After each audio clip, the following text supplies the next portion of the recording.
Mod Spotlight Theater. Today we're going to be looking at various mods made by the mod developer IChun. And right now we're going to start off with the portal gun mod. So the first thing you want to do when making a portal gun, or well, just starting the mod in general, is make a miniature black hole, which is a nether star surrounded in ender pearl dust, which you get ender pearl dust by smelting ender pearls in a furnace.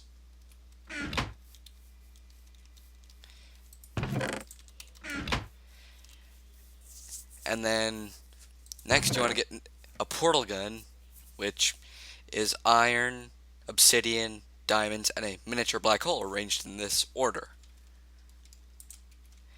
And as you can see, the portal gun works the same way as it does in the game portal. It teleports you, and it can also teleport other entities, if I can manage to shoot correctly. See it there. Cool. So as you can see, it teleported that entity, sheep. So now, to make a portal turret or a sentry turret, you use obsidian, iron, and redstone in this order, and it'll shoot, I believe, does it shoot? No, it only shoots hostile mobs. And to make a defective turret, you smelt a sentry turret in an oven.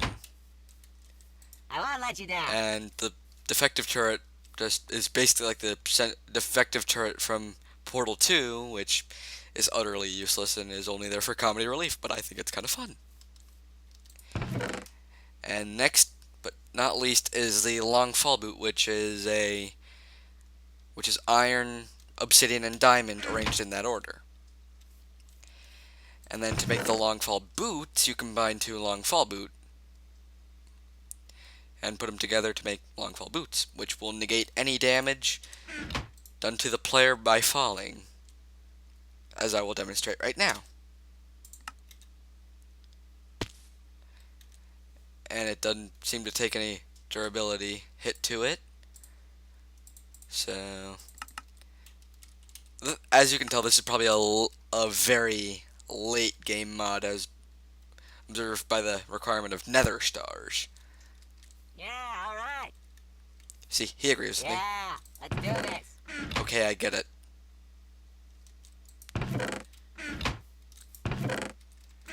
Next is the weighted storage cube, which is stone and iron. Quite simple. And the weighted storage cube can be pushed around. It has physics just basically like gravel, except it's much more of a mob than anything else. Would you come over here? And you can just beat it with your fist to break it. And then you give a weighted storage cube a rose to turn it into a weighted companion cube. And there's not much difference other than the texture. So there's that. And then you can make weighted storage cube vents, which drop weighted storage cubes when given a redstone signal. And that's made with iron, glass panes, a weighted storage cube, and redstone. Now the same can be done to make a companion cube vent, except replace the storage cube with a companion cube. And then you can also make the high energy pellet launcher, which is iron, gold, and redstone, which emits a high energy pellet, which can and probably will kill you will one-shot you if you touch the high energy pellet. Now, you can make a high energy pellet catcher with obsidian, iron, gold, and redstone in this order, which will catch the high energy pellet and emit a redstone signal when it's activated. And you can make a portal radio with iron and the valve radio loop music disc, which I'm assuming is a drop from or some mob. And then you can make a portal gun pedestal with the obsidian, iron, and redstone in that same order, which I have to admit does have a pretty nice animation. Cool. And then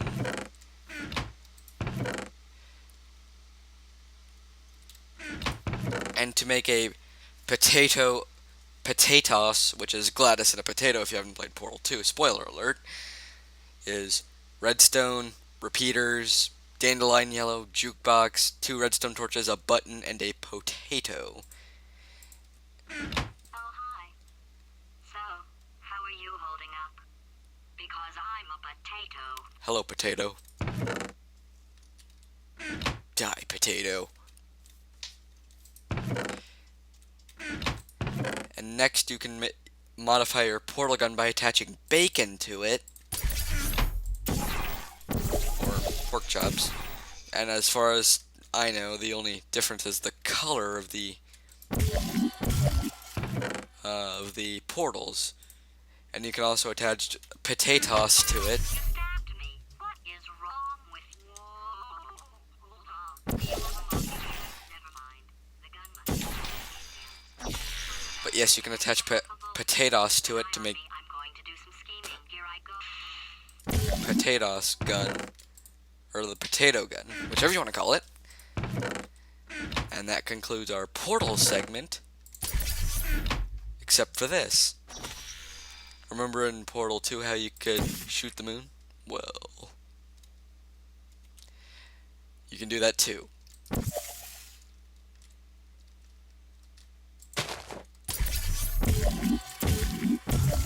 Which, it doesn't seem to be working correctly. Hold on a minute.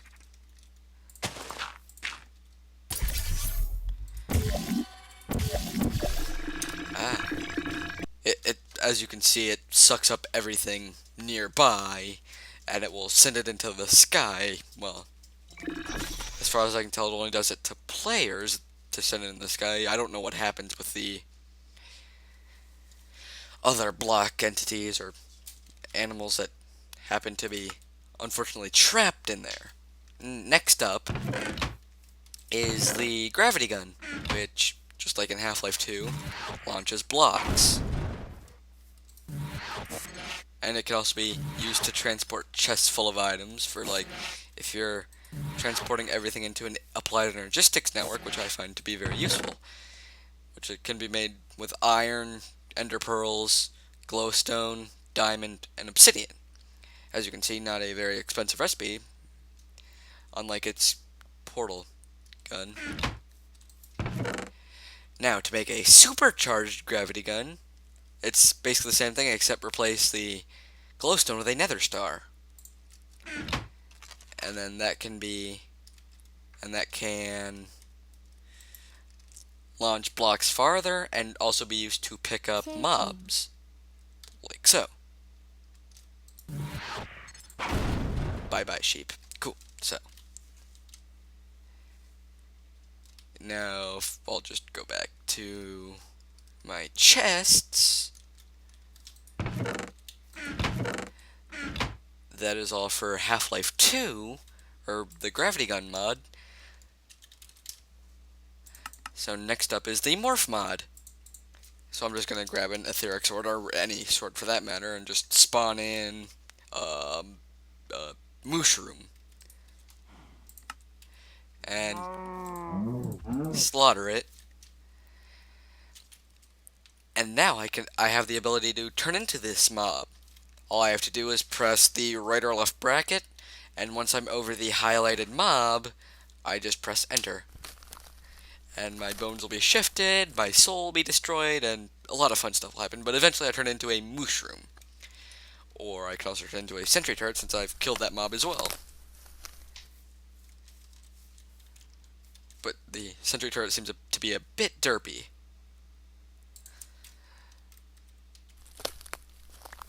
But yes, this works on any mob. And as you probably could tell from the mushroom that I killed to turn into, he had a hat on, which is part of the IChun's hat mod. And there's not much to say except, well, there's hats.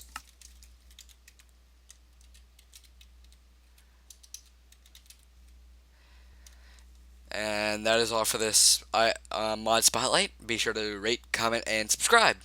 Like if you like it, just like if you didn't. Goodbye.